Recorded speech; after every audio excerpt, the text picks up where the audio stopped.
Welcome to AV studies. AV studies में आपका स्वागत है। लास्ट लेक्चर में हमने पढ़ा था कि पोस्ट मौर्यन एम्पायर के बारे में, कि कैसे मौर्य वंश के जो है डिक्लाइनेशन के बाद या पतन के बाद मगध पर भिन्न भिन्न वंशों ने राज्य किया था और अपने शासन व्यवस्था को आगे बढ़ाया था। जिसमें हमने पढ़ा था सुंग वंश, कुषाण वंश, सातवाहन वंश, इन सारे वंशों के बारे में पढ़ा था। आज इस वीडियो में जो है हम अपनी इस सीरीज को आगे बढ़ाएंगे और इतिहास के पन्नों से एक और जानकारी खंगेलेंगे और हम पढ़ेंगे इस वीडियो में गुप्ता डायनेस्टी के बारे में। लेकिन गुप्ता डायनेस्टी पढ़ने से पहले एक क्विक रिवीजन ले लेते हैं अब तक जो हमने पढ़ चुका है। सबसे पहले जो है हमने शुरुआत की थी, वो हमने पढ़ा था, देखा था कि कैसे 2500 बीसी में सिंधु घाटी सभ्यता का उदय होता है। उसके बाद 1750 ईस्वी में सिंधु घाटी सभ्यता का अंत हो जाता है और उसके बाद जो है ऋग वैदिक काल की शुरुआत होती है। 1500 बीसी से 1000 बीसी तक हमने ऋग वैदिक काल के बारे में पढ़ा था और 1000 बीसी के बाद जो है वो हमने देखा था लेटर वैदिक पीरियड। और लेटर वैदिक पीरियड में हमने देखा था कि कैसे जो है समाज में जो है धर्म को जो है वंशानुगत तरीके से देखा जाने लगा। राजा जो है, राजा के बेटे राजा, ब्राह्मण के बेटे ब्राह्मण, मतलब वर्ण व्यवस्था के आधार पर जातिवाद जो है वो बढ़ने लगा था और वर्ण व्यवस्था की जो महत्वता थी वो खत्म हो गई। उसके बाद हमने बुद्धिज्म और जैनिज्म को पढ़ा और इन सभी लेक्चर्स को कवर करते हुए फिर मौर्य वंश और पोस्ट मॉडर्न पीरियड को पढ़ लिया था हमने। और इस वीडियो में हम पढ़ेंगे गुप्ता डायनेस्टी के बारे में। अभी तक जो भी हम पढ़ चुके हैं वो सारी वीडियो को अगर आपने नहीं देखा है तो वो आप हमारे प्लेलिस्ट बनी हुई है उससे जाकर देख सकते हैं। प्लेलिस्ट का लिंक डिस्क्रिप्शन में दिया गया है और हमारे सारे वीडियोस के जो पीडीएफ्स हैं वो आप हमारे टेलीग्राम ग्रुप से डाउनलोड कर सकते हैं। तो चलिए शुरू कर सकते हैं इस वीडियो को, जो कि है गुप्ता डायनेस्टी हिस्ट्री लेक्चर 11। देखिए, पोस्ट मॉडर्न पीरियड के बाद जब गुप्त डायनेस्टी जो है सत्ता में आती है तो इसके जो स्थापित जिन्होंने किया था गुप्ता डायनेस्टी को, वो थे Srigupta. Srigupta was the founder of Gupta dynasty और इन्होंने जो है तीसरी शताब्दी में एडी जो है 3rd सेंचुरी एडी में गुप्ता डायनेस्टी की स्थापना की थी। तो गुप्ता डायनेस्टी की स्थापना श्रीगुप्त द्वारा की गई थी और इनको जो है महाराजा के टाइटल से भी नवाजा गया था। इनके जो पुत्र थे घटोत्कच, अब घटोत्कच यहाँ जो है ये श्रीगुप्त के पुत्र थे। इसको महाभारत वाला घटोत्कच नहीं समझिएगा, वो अलग थे। ये जो थे श्रीगुप्त के बाद गद्दी पर बैठते हैं और उनके सक्सेसर थे। इन दोनों के बारे में जो है हमें बहुत ज़्यादा जानकारी नहीं मिलती और ये हमारे एग्जाम पॉइंट ऑफ व्यू से उतना ज़्यादा इंपॉर्टेंट भी नहीं थे। इनसे जो सवाल खाली बनता है वो ये बनता है कि गुप्ता वंश की जो है स्थापना वो किसने की थी, तब आपको आंसर लिखना है श्रीगुप्त। इसके बाद जो है श्रीगुप्त के पुत्र जो घटोत्कच थे वो जब अपनी सत्ता से हटते हैं, जब उनका रीन जो है समाप्त होता है, उसके बाद जो है चंद्रगुप्त प्रथम ये गुप्ता डायनेस्टी की गद्दी पर बैठते हैं। गुप्ता डायनेस्टी के जो पहले सबसे महान राजा हुए थे, जो हमारे एग्जाम पॉइंट ऑफ व्यू से काफ़ी इंपॉर्टेंट है, वो है चंद्रगुप्त फर्स्ट। अब देखिए, चंद्रगुप्त फर्स्ट को आप चंद्रगुप्त मौर्य के साथ कंफ्यूज मत कीजिएगा। चंद्रगुप्त मौर्य जो थे वो थे मौर्यन डायनेस्टी के राजा, मौर्य वंश के संस्थापक। लेकिन चंद्रगुप्त फर्स्ट जो है ये घटोत्कच के के पुत्र हैं और गुप्त डायनेस्टी के राजा थे। अब देखिए, इनके बारे में महत्वपूर्ण बातें जो है चंद्रगुप्त प्रथम के बारे में, कि इन्होंने जो है मगध को अपने अधीन कर लिया था। वहाँ की लिच्छवी राज्य की राजकुमारी कुमार देवी के साथ विवाह करके, मतलब मैट्रिमोनियल अलायंस के तहत इन्होंने कुमार देवी से विवाह किया था और मगध को अपने अधीन मिला लिया था। इसके अलावा चंद्रगुप्त प्रथम जो है उन्होंने अपने राज्य का विस्तार गंगा नदी के जो घाट थे वहां से लेकर के प्रयाग तक अपने राज्य का विस्तार कर लिया था। और साथ ही चंद्रगुप्त प्रथम को महाराजाधिराज की उपाधि से भी नवाजा गया था। इनको महाराजा अधिराज के नाम से भी जानते हैं। इसके अलावा जो है चंद्रगुप्त प्रथम जो है ये पहले राजा थे गुप्ता डायनेस्टी के जो हमारे एग्जाम पॉइंट ऑफ व्यू से काफ़ी महत्वपूर्ण है और इनको जो है first great king of Gupta dynasty consider किया जाता है। चंद्रगुप्त प्रथम के बाद जो है समुद्रगुप्त गद्दी पर बैठते हैं। समुद्रगुप्त जो है हमारे एग्जाम पॉइंट ऑफ व्यू से काफ़ी इंपॉर्टेंट है। समुद्रगुप्त जो थे कमाल के राजा, ग्रेट वॉरियर्स। इनकी जो टेक्निक्स थी युद्ध की या फिर राजनीति की, वो गजब की थी। ये पहले राजा हुए थे गुप्ता वंश की जो जिन्होंने अपने राज्य को समृद्ध रखने के साथ साथ एक्सपेंशन के बारे में सोचा। इनको एक्सपेंशन करने का इतना जुनून था कि इन्होंने मगध में लगभग मौर्यन काल के बाद में जो सबसे बड़ा एक्सपेंशन किसी डायनेस्टी का हुआ था, तो वो समुद्रगुप्त ने गुप्ता डायनेस्टी में किया था।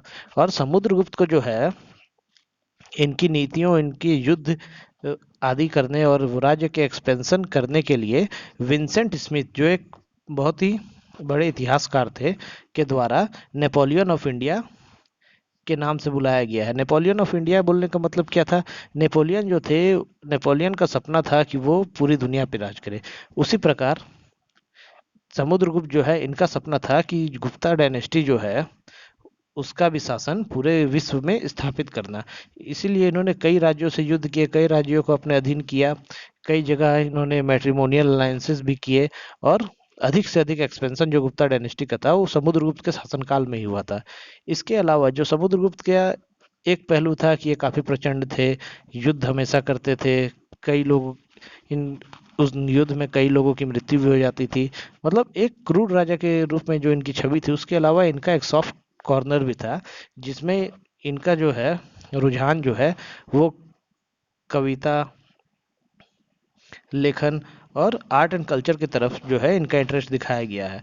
इन्होंने जो है कई छंदों की रचना की थी, जिसके कारण इनको जो है कविराज के नाम से भी बुलाया जाता है। साथ ही साथ समुद्रगुप्त जो थे वो वैष्णव धर्म को माना करते थे। इनकी जो इन प्रमुख इनका झुकाव देखा गया है वो वैष्णव धर्म की तरफ देखा गया है, लेकिन इस वैष्णव धर्म के कट्टर धर्मवादी होने के बावजूद भी इनके जो है पर्सनैलिटी जो थी वो एक टॉलरेंट पर्सनैलिटी थी। मतलब ये दूसरे धर्मों का भी आदर किया करते थे। ऐसा नहीं है कि किसी को बोल देते थे कि भाई तुम वैष्णव धर्म हम मानते हैं तुम भी मानो, वैसे इनकी क्रूरता नहीं थी। इसके अलावा जो है इन्होंने श्रीलंका के जो राजा थे मेघावर्मन, उनको जो है बोध गया में एक बौद्ध मठ स्थापित करने के लिए जगह और परमिशन दी थी। समुद्रगुप्त के बाद जो है चंद्रगुप्त द्वितीय जो है वो गद्दी पर बैठते हैं। चंद्रगुप्त द्वितीय जो थे वो समुद्रगुप्त और दत्ता देवी जो है उनके पुत्र थे। समुद्रगुप्त को देखा हमने, समुद्रगुप्त के पिता जो थे वो चंद्रगुप्त प्रथम थे, और समुद्रगुप्त के पुत्र जो थे वो चंद्रगुप्त द्वितीय थे। अब यहाँ आपको कंफ्यूजन नहीं करना है। चंद्रगुप्त मौर्य हमने पढ़ा था, चंद्रगुप्त मौर्य मौर्य वंश के संस्थापक थे। उसके बाद चंद्रगुप्त प्रथम घटोत्कच के पुत्र और समुद्रगुप्त के पिताश्री थे, और चंद्रगुप्त द्वितीय जो है वो समुद्रगुप्त के पुत्र थे। ये जो है दूसरे सबसे प्रमुख गुप्ता डायनेस्टी के राजा थे। ये इनकी तस्वीर है, आप देख सकते हैं चंद्रगुप्त प्रथम की। चंद्रगुप्त प्रथम जो है, चंद्रगुप्त द्वितीय माफ कीजिएगा, चंद्रगुप्त द्वितीय जो है ये भी गजब के राजा थे। इन्होंने भी काफी युद्ध किए, और लेकिन इनके शासनकाल में जो हमें देखने को मिला वो ये मिला कि इन्होंने जो है अपने राज्य का एक्सपेंशन नहीं किया, लेकिन बाहरी आक्रमणों से राज्य की पूरी बलपूर्वक सुरक्षा की थी। इसीलिए जो है इनको विक्रमादित्य के की उपाधि मिली थी, मतलब सभी राजाओं को जीतने वाला। और इनको जो है चंद्रगुप्त विक्रमादित्य के नाम से भी पुकारा जाता था। चंद्रगुप्त विक्रमादित्य या फिर चंद्रगुप्त द्वितीय जो थे, ये पहले राजा थे जिन्होंने अपने दरबार में नवरत्नों की नियुक्ति की थी। इसके अलावा जो है नवरत्न की नियुक्ति जो है वो हमें अकबर के दरबार में भी देखने को मिली थी। वो जब हम मुगल वंश को कवर करेंगे तब हम उसमें उसके बारे में डिटेल में जानेंगे।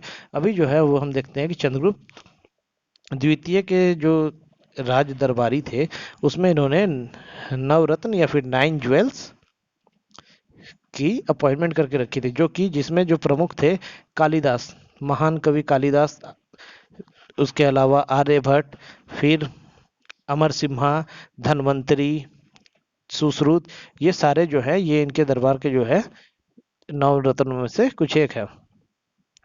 चंद्रगुप्त सेकंड के जो शासन काल में हमने जो है इस वक्त जो है भारतीय इतिहास में कला संस्कृति की जो भी कार्य थे, महत्वपूर्ण कार्य, वो इन्हीं के शासन काल में अधिकांश हुए थे। इसके अलावा जो है फाहयान,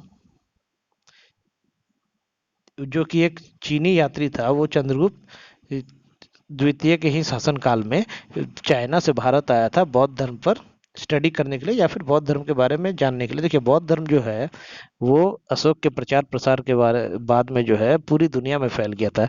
कई देशों में बड़े बड़े जो दार्शनिक थे, जो धार्मिक गुरु थे, वो लोग बौद्ध धर्म को अपना चुके थे। और इसमें जो सबसे बड़ा उस वक्त निकल कर आया था, या फिर आज भी आपने देखा होगा कि चाइना जो है, चाइना और नेपाल बौद्ध धर्म को काफी मानते हैं। तो उस वक्त भी जो है चाइना में बौद्ध धर्म का प्रचलन काफी बढ़ गया था, और कई चीनी यात्री जो है बौद्ध धर्म के बारे में स्टडी करने के लिए या फिर बौद्ध धर्म को और अच्छी तरीके से सीखने के लिए भारत आते थे। तो उसी में से एक यात्री था फाहियान, जो कि चंद्रगुप्त द्वितीय के शासनकाल में भारत में आया था। देखिए चंद्रगुप्त द्वितीय के जो पुत्र थे कुमारगुप्त, वो चंद्रगुप्त द्वितीय या चंद्रगुप्त विक्रमादित्य के बाद में जो है गद्दी पर बैठते हैं। कुमारगुप्त जो है इनकी जो सबसे इनके बारे में जानने की महत्वपूर्ण चीज है, जो इनको सबसे खासम खास राजा बनाती है गुप्ता डायनेस्टी की, वो है ये है कि इन्होंने नालंदा यूनिवर्सिटी, नालंदा विश्वविद्यालय की स्थापना जो है वो कुमारगुप्त ने करवाई थी। नालंदा विश्वविद्यालय आज भी बिहार के नालंदा जिले में स्थित है, लेकिन क्योंकि इसको जो है विध्वंस कर दिया गया था, बर्बाद कर दिया गया था, इसलिए पुराना जो है ओरिजिनल जो इसकी बिल्डिंग्स थी या फिर इसका जो ओरिजिनल कैंपस था वो तो अब नहीं है, लेकिन इसको फिर से रिनोवेट किया गया है और एक नया नालंदा विश्वविद्यालय बनाया जा रहा है।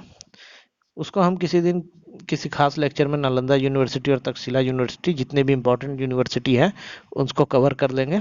इस वीडियो में हम जो जान रहे हैं वो देखते हैं कि नालंदा यूनिवर्सिटी के बारे में हम ओवरऑल एक समरी ले लेते हैं। देखिए नालंदा यूनिवर्सिटी जो है वो उस वक्त जो है महान विश्वविद्यालय थी। उस जमाने में भी ना केवल यहाँ भारत बल्कि विश्व के कई देशों से लोग यहाँ पढ़ने आते थे। इसके लिए बकायदा एंट्रेंस एग्जाम ली जाती थी, जो कि काफ़ी कठिन होता था। संस्कृत भाषा में इसमें जो होती एंट्रेंस एग्जामिनेशन लिए जाती थी, उसके बाद जो है इसमें ये होती थी, इंटरव्यू भी किया जाता था। जो इंटरव्यू पास करते थे उन्हें ही इसमें एडमिशन मिलता था। इसके हॉस्टल्स थे, कि विद्यार्थियों को यहाँ निःशुल्क शिक्षा प्रदान की जाती थी। जो भी उनका खर्च होता था वो एक पैसा भी मतलब विद्यार्थियों से नहीं लिया जाता, चाहे वो भारत के हो या भारत के बाहर हो। इसको जो है उस समय की महानतम यूनिवर्सिटी या फिर विश्वविद्यालय कहा गया है। आगे जब हम पढ़ेंगे तो हम देखेंगे कैसे नालंदा विश्वविद्यालय इतना महान था कि चीन से जो है ह्वेंसान केवल संस्कृत पढ़ने के लिए नालंदा विश्वविद्यालय आते हैं और यहाँ पे पढ़ते हैं। अब इसको जो है विध्वंस कर दिया गया था बख्तियार खिलजी के द्वारा। तो क्यों कर दिया गया था, उसके पीछे की काफ़ी इंटरेस्टिंग कहानी है। बख्तियार खिलजी जो है, जब इस्लामिक इन्वेंशन इंडिया में हो गया था, तो उसके बाद जो है बख्तियार खिलजी जब भारत में शासन उनका चल रहा था, तो वो एक बार काफ़ी बीमार पड़ जाते हैं। उनके जितने पीर बाबा फकीर थे, सब डॉक्टर वगैरह उनके राज्य के जो भी थे, सब हार मान जाते हैं, कोई उनको ठीक नहीं कर पाता। तब उन्हें किसी ने बताता है कि नालंदा विश्वविद्यालय में जाइए, वहाँ के जो आयुर्वेदा के डिपार्टमेंट है, वहाँ के जो लेक्चरार्स हैं, प्रोफेसर्स हैं, वो लोग आपको ठीक कर सकते हैं। तो अब बख्तियार खिलजी थे कट्टर मुस्लिम। जब उनको नालंदा विश्वविद्यालय लाया जाता है तो पहले ही यहाँ के जो बौद्ध भिक्षुक हुआ करते थे, उनको उन्होंने पहले ही कह दिया कि देखो भैया, हमको तुम्हारे हिंदुइज्म में कोई इंटरेस्ट है नहीं, मैं अपना जो भी इलाज करवाऊंगा इस्लाम के मुताबिक मेरा कर सकते हो तो करो, वरना छोड़ दो। तो वहाँ के जो शिक्षक थे उन्होंने क्या किया, उन्हें कुरान दी और कहा कि आप हर रोज इसका एक पन्ना पढ़ा कीजिए। तो बख्तियार खिलजी ने वैसे ही किया। वो हर रोज एक पन्ना पढ़ते और 10 से 15 दिन बाद वे देखते हैं कि वे पूरी तरह स्वस्थ हो जाते हैं। और जैसे ही उन्होंने देखा कि मैं पूरी तरह स्वस्थ हो गया, दिमाग घूम गया उनका कि भाई ये इसने क्या जादू कर दिया कि साला किताब पढ़ते पढ़ते मैं ठीक हो गया। तो तो जाते हैं, पता करते हैं, तो बौद्ध भिक्षु ने बताता है कि आपकी जो किताब थी उन पर हमने औषधि का लेप लगाया था।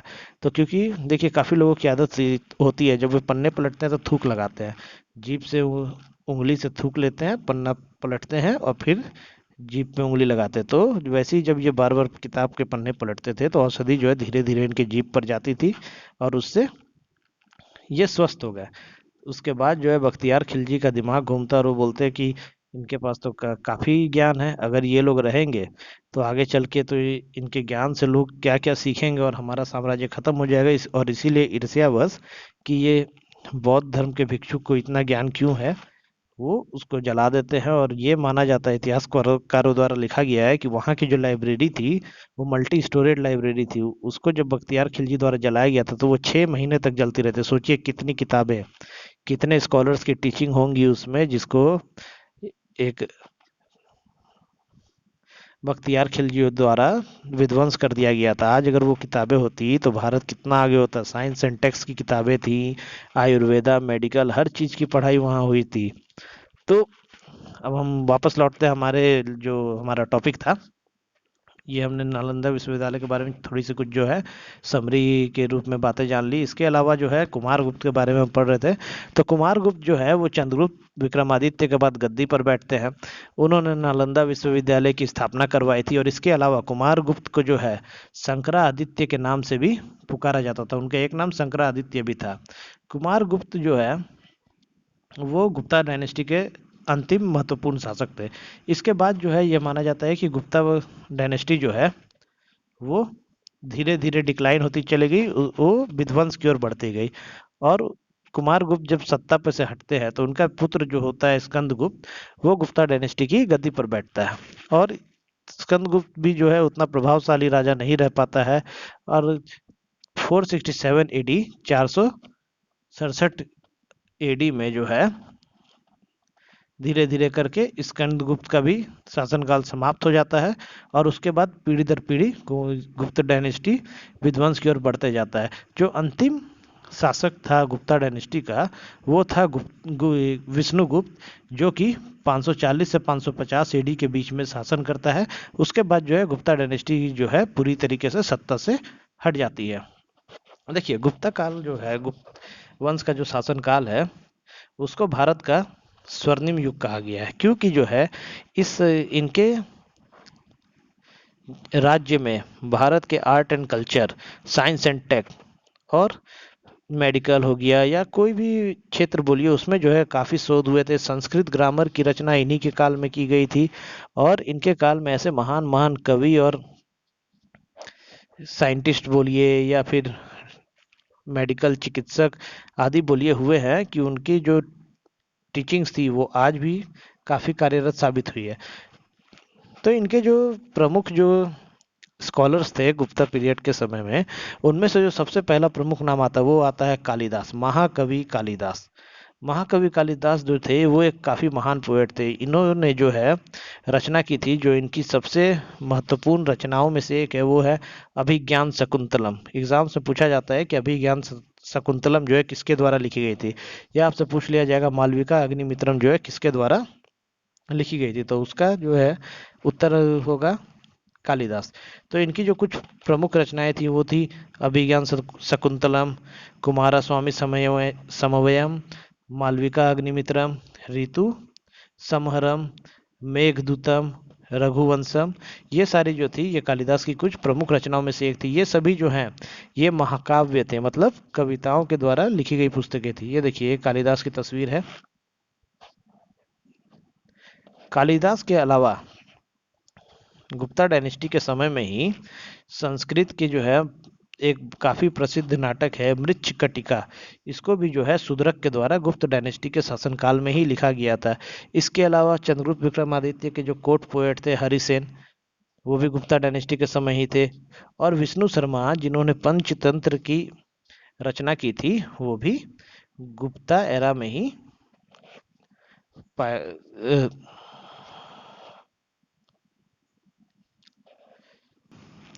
हुआ करते थे। इसके अलावा जो है अमर सिम्हा, जो कि एक व्याकरणिक थे और कवि थे, इन्होंने संस्कृत अमरकोश की रचना की थी गुप्ता पीरियड के दौरान। और विशाख दत्त द्वारा मुद्रा राक्षस की रचना भी इसी एरा में की गई थी। वारुची और बर्तहारी नाम के दो और प्रमुख ग्रामेरियन जो थे गुप्ता पीरियड में हुआ करते थे, और वराहमिर के द्वारा बृहद संहिता की रचना भी की गई थी।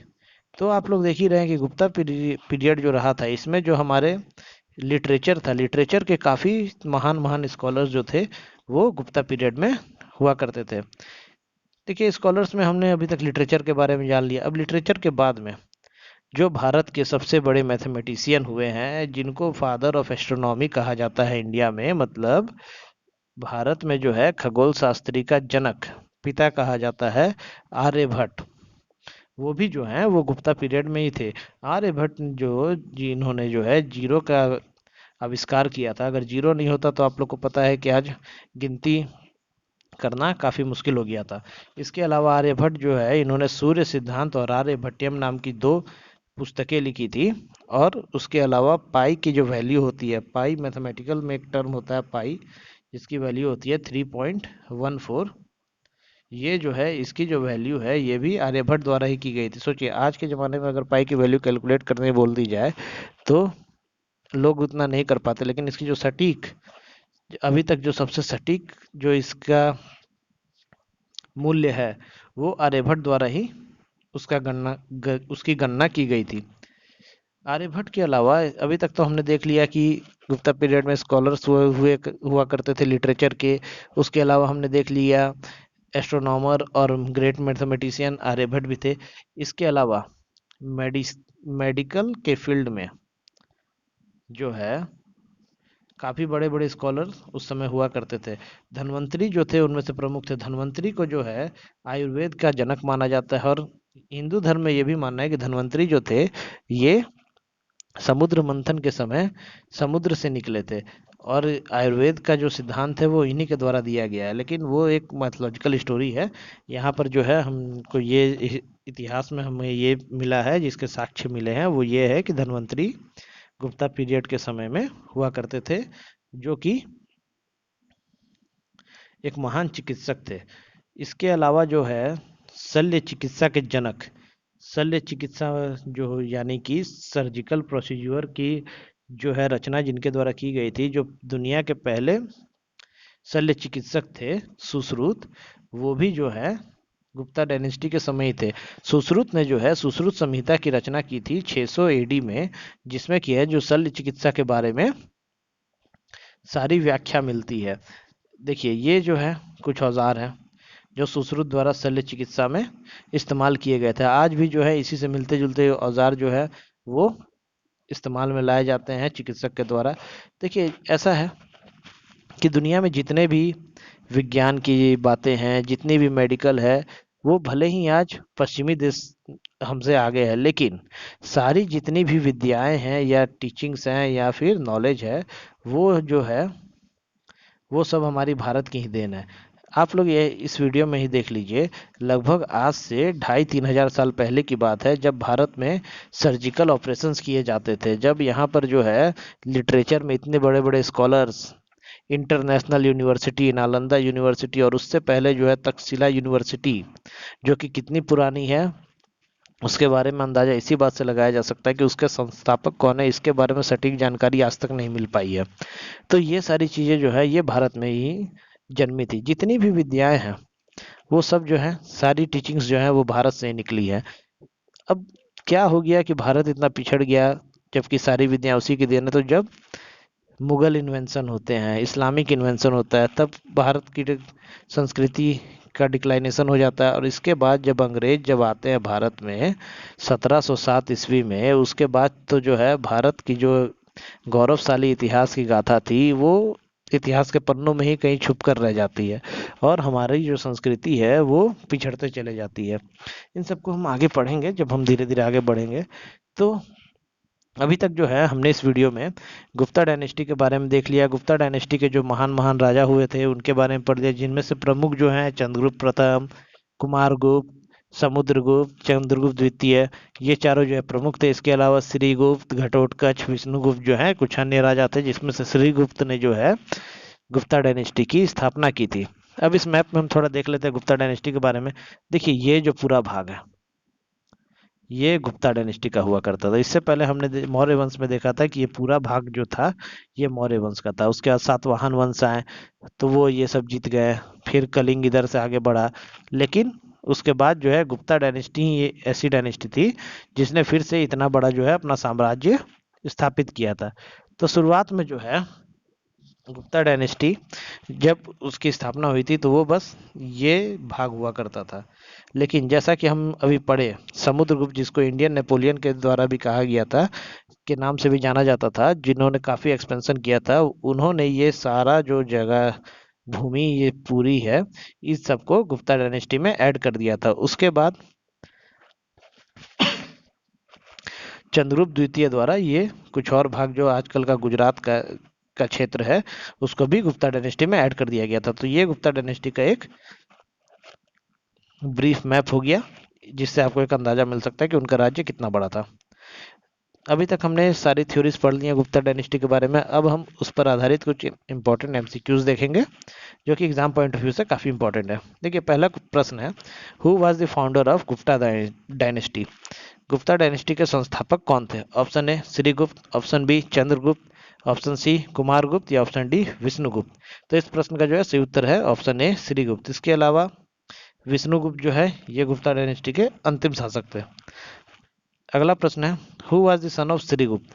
श्रीगुप्त के पुत्र कौन थे? Option A Ghatotkacha, option B Kumaragupta, option C Vishnugupta, option D Chandragupta. तो इस प्रश्न का जो है सही उत्तर हो जाएगा ऑप्शन ए घटोत्कच। घटोत्कच जो है वो श्रीगुप्त के पुत्र थे और गुप्ता डायनेस्टी के दूसरे राजा थे। अगला प्रश्न है, who is known as Indian Napoleon? Bharat का नेपोलियन किसे कहा जाता है? तो भारत का नेपोलियन उसी को कहा जाता है जिसने गुप्ता डायनेस्टी के शासनकाल में सबसे ज़्यादा एक्सपेंशन किया था अपने राज्य का। तो वो जो है वो किया था समुद्रगुप्त ने। इस प्रश्न का जो है सही उत्तर हो जाएगा ए समुद्रगुप्त। इसके अलावा विष्णुगुप्त अंतिम रूलर, कुमारगुप्त जिन्होंने नालंदा विश्वविद्यालय की स्थापना कराई थी, और चंद्रगुप्त जो है वो दो राजा हुआ करते थे गुप्ता डायनेस्टी में, चंद्रगुप्त प्रथम और चंद्रगुप्त द्वितीय। अगला प्रश्न है, who back the title of Maharaja Adhiraj? महाराजा अधिराज की उपाधि किस राजा को दी गई थी? तो इस प्रश्न का जो है ऑप्शंस जो है वो है चंद्रगुप्त प्रथम, चंद्रगुप्त द्वितीय, कुमारगुप्त या फिर चंद्रगुप्त विक्रमादित्य। तो इस प्रश्न का सही उत्तर हो जाएगा ए चंद्रगुप्त प्रथम। चंद्रगुप्त प्रथम जो कि घटोत्कच के पुत्र थे, उनको महाराजा अधिराज की उपाधि दी गई थी। इसके अलावा जो है ये चंद्रगुप्त द्वितीय और चंद्रगुप्त विक्रमादित्य ये दोनों एक ही राजा के नाम थे। चंद्रगुप्त द्वितीय को ही चंद्रगुप्त विक्रमादित्य भी कहा जाता था, और कुमारगुप्त जो है वो चंद्रगुप्त प्रथम के पुत्र थे जिन्होंने नालंदा विश्वविद्यालय की स्थापना की थी। अगला प्रश्न है, who was the founder of Nalanda university? Nalanda university के संस्थापक कौन थे? Option A Kumaragupta, option B Chandragupta, option C एस श्रीगुप्त या फिर ऑप्शन डी वराहमिहिर। तो इस प्रश्न का जो है सही उत्तर है वो है ऑप्शन ए कुमारगुप्त। इसके अलावा श्रीगुप्त जो है वो फाउंडर थे गुप्ता डायनेस्टी के, और वराहमिहिर जो थे इन्होंने बृहत संहिता की रचना की थी। अगला प्रश्न है, who was the last king of Gupta empire? Gupta राजवंश का अंतिम शासक कौन था? इस प्रश्न का जो है वो सही उत्तर हो जाएगा सी विष्णुगुप्त। विष्णुगुप्त जो है गुप्ता एम्पायर के अंतिम शासक थे।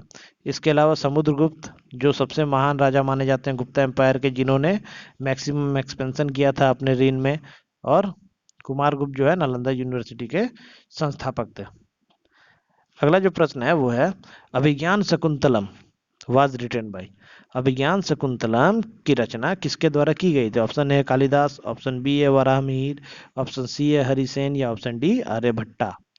तो इस प्रश्न का जो है सही उत्तर हो जाएगा ऑप्शन ए कालिदास। कालिदास के द्वारा अभिज्ञान शकुंतलम की रचना की गई थी। इसके अलावा इनके द्वारा मालविका अग्निमित्रम की रचना की गई थी। मालविका अग्निमित्रम जो है वो मगध एम्पायर के राजा अग्निमित्रा की बायोग्राफी है, और साथ ही साथ मेघदूत जो है कालिदास की कुछ अन्य महत्वपूर्ण रचनाएं हैं।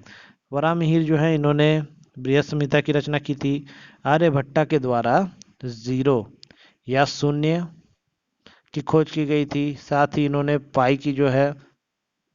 पाई का वैल्यू जो है वो बताया था। और आर्यभट्टियम जो पुस्तक है वो भी आर्यभट्ट द्वारा लिखी गई थी। आर्यभट्ट कौन थे? Option A mathematician, option B astronomer, option C both A and B या option D none of the above. तो इस प्रश्न का जो है वो सही उत्तर हो जाएगा option C both A and B. Aryabhata जो थे वो एक गणितज्ञ और खगोल शास्त्री दोनों थे। साथ ही आर्यभट्ट को जो है फादर ऑफ एस्ट्रोनॉमी भी कहा जाता है। अगला प्रश्न है, who is known as father of Ayurveda?